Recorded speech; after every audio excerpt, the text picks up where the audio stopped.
Bonjour à tous, aujourd'hui je vais essayer de répondre à vos questions. Il est vrai que j'aurais dû penser bien avant à vous faire une vidéo sur comment utiliser vos pierres. Pourquoi des fois il faut plus en bijoux, en bracelets, en pierres, enfin on ne sait plus ce qui est bon ou meilleur.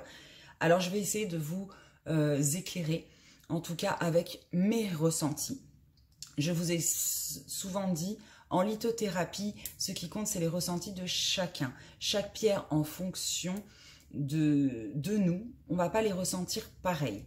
Déjà, ça c'est une première chose, c'est-à-dire qu'il est très compliqué d'acheter une pierre pour quelqu'un, ou alors la personne vous a dit quelle pierre l'attirait plus qu'une autre. Ça c'est une première chose. Sachez aussi qu'en fonction des moments de votre vie, vous n'allez pas être attiré par le même type de pierre, tout simplement. Tout simplement parce que vous allez évoluer, vos pathologies également, et votre spiritualité également. Et donc du coup, en fonction de votre vie, c'est possible que une pierre qui vous attirait fortement un jour et que vous avez gardée pendant 1 mois, 2 mois, 3 mois non-stop, du jour au lendemain, elle ne vous parle plus. Je pense personnellement que c'est parce qu'elle a fait son travail, notamment si c'est sur des pierres par exemple contre les blocages ou des chocs ou émotionnels, etc. Quand elle ne vous parle plus, c'est tout simplement que vous n'en avez plus besoin. Voilà, je vais essayer à présent de vous expliquer comment elle s'assimile, alors notamment au niveau méditatif. On commence. Si vous voulez travailler avec vos pierres en méditation, je vous conseille de prendre évidemment des pierres roulées, brutes ou roulées. Ça c'est vous, encore une fois, qui choisissez. On ne peut pas dire que les pierres brutes émettent plus que des pierres roulées, ce n'est pas vrai. Ça dépend du question, enfin c'est une question de ressenti pour chacun, tout simplement. Donc, je vous conseille d'associer du coup, si vous voulez travailler avec vos pierres, la pierre adéquate. Alors, avec le plus gros de vos pathologies, sur chacune de vos chakras. C'est-à-dire, on va choisir des pierres rouges, brunes ou noires pour tous le chakra racine. Donc, le premier chakra. Les pierres oranges vont être assimilées au deuxième chakra, le sacré.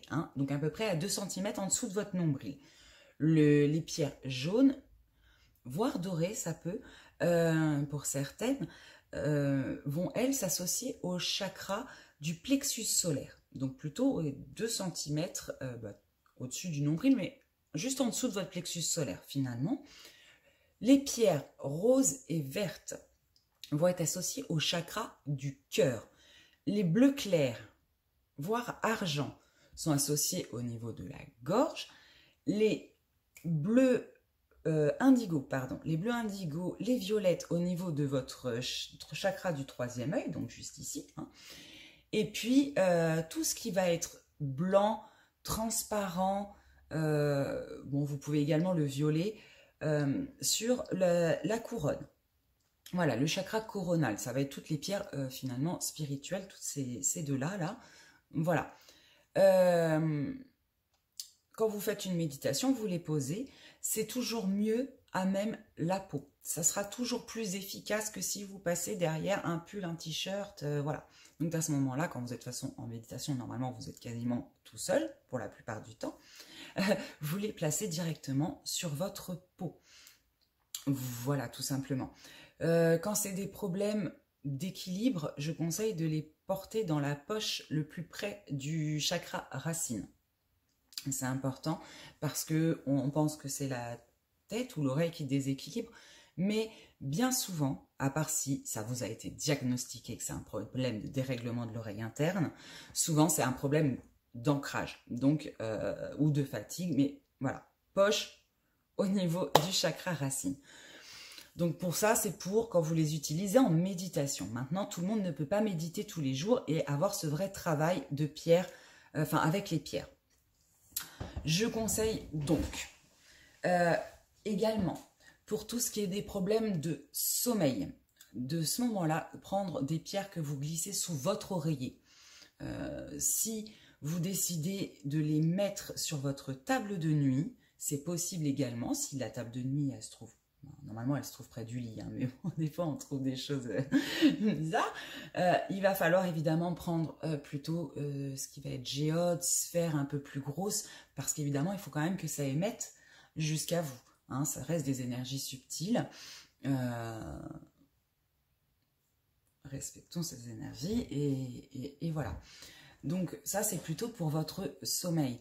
Pour tout ce qui est émotionnel, je conseille toujours de porter soit un pendentif, soit un bracelet, enfin des bracelets à la main gauche. Pourquoi? Parce que la gauche, c'est le côté du cœur. Donc forcément, c'est relié. D'accord? Si vous avez, enfin en tout cas pour l'émotionnel, mettez-les à gauche. Voilà. Pour tous les problèmes physiques, notamment de gorge, de tout ça, enfin tous les problèmes physiques, essayez d'être cohérent. Je l'ai déjà dit, mais si vous avez une angine, portez plutôt un pendentif. Hein, c'est toujours au plus près. Voilà.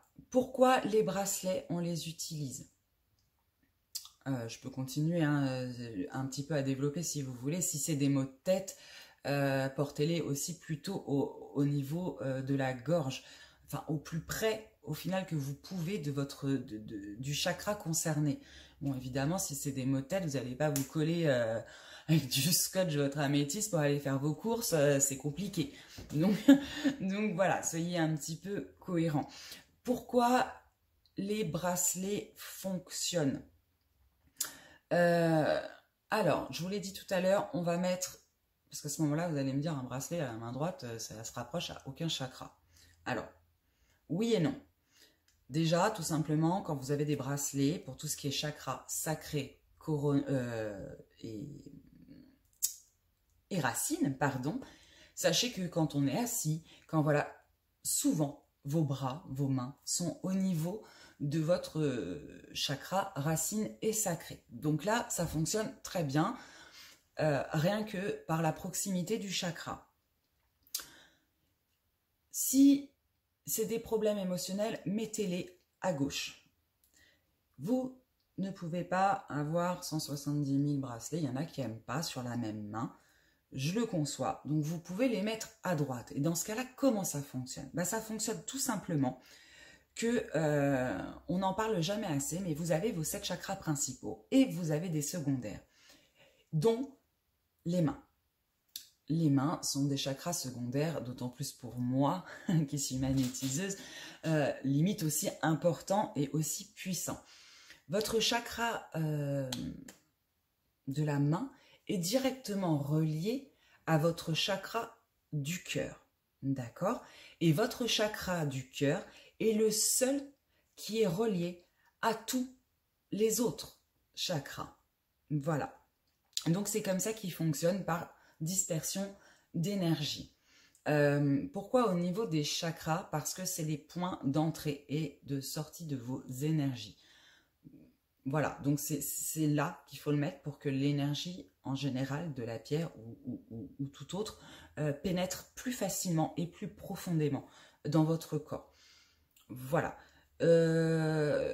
Pour les pierres d'ambiance, c'est-à-dire de lieu, hein, quand vous voulez purifier, augmenter les taux vibratoires, apaiser l'ambiance familiale, entraîner l'harmonie, etc.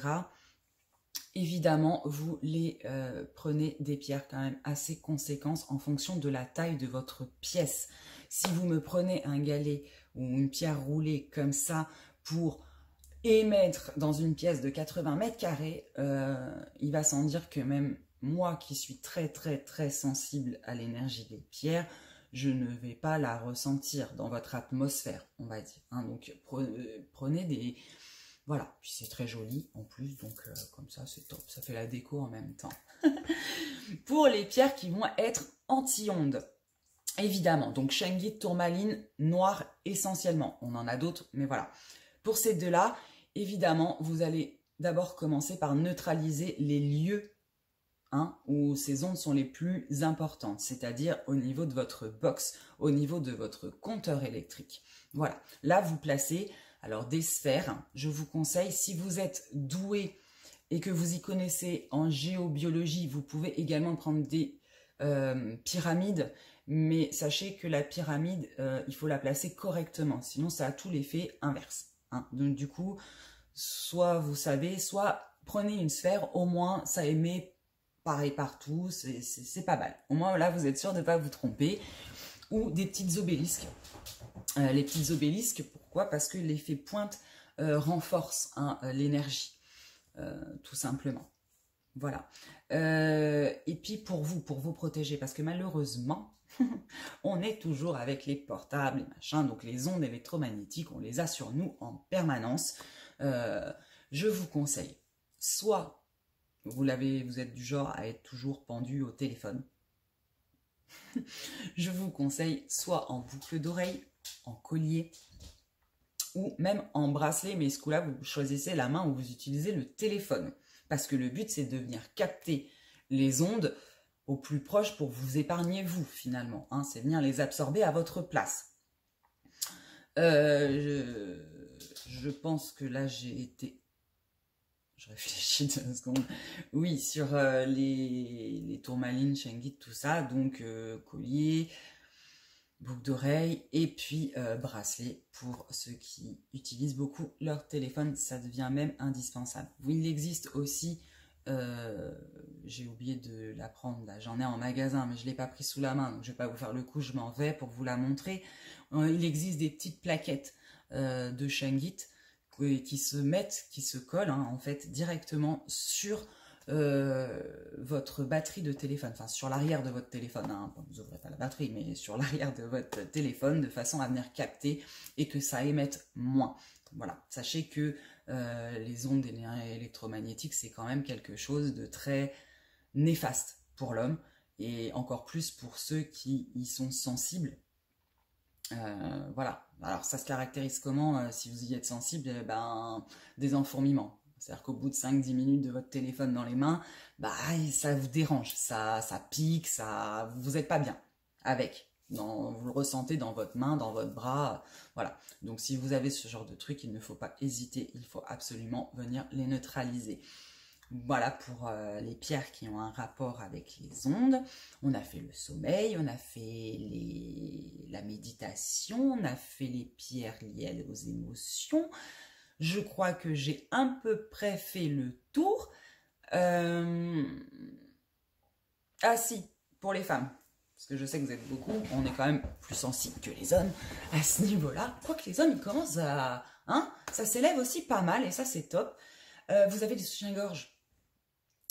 Et mine de rien, c'est très très proche de votre chakra du cœur. Et de vos poumons, pour notamment la pyrite, quand vous êtes un petit peu, voilà, les bronchites, les choses comme ça l'hiver, n'hésitez pas à les mettre dans le soutien-gorge. Voilà, toutes les professions où vous ne pouvez pas porter de bracelet, mettez-les dans votre soutien-gorge. Voilà. Les pierres d'ancrage, vous pouvez les mettre dans les chaussettes aussi. Voilà. Mais évidemment, vous n'allez pas... vous allez ressembler, vous en allez avoir partout. C'est top, vous allez me ressembler. Voilà. Ben écoutez, je vous fais des gros bisous. J'espère avoir été claire. Si jamais j'ai oublié quelque chose, des questions que vous vous posez encore, parce que ça peut m'arriver, hein, là je fais ça un peu au feeling et j'ai pas préparé grand chose, vous n'hésitez pas à me poser vos questions en commentaire. J'essaierai d'y répondre rapidement. Voilà, bah écoutez, je vous fais des gros bisous. Je vous invite quand même à venir visiter mon site hein, avec toutes ces pierres, et je vous explique évidemment aussi sur des pages beaucoup de choses sur tout ça. Bah écoutez, je vous fais des gros bisous et à très bientôt. Bye.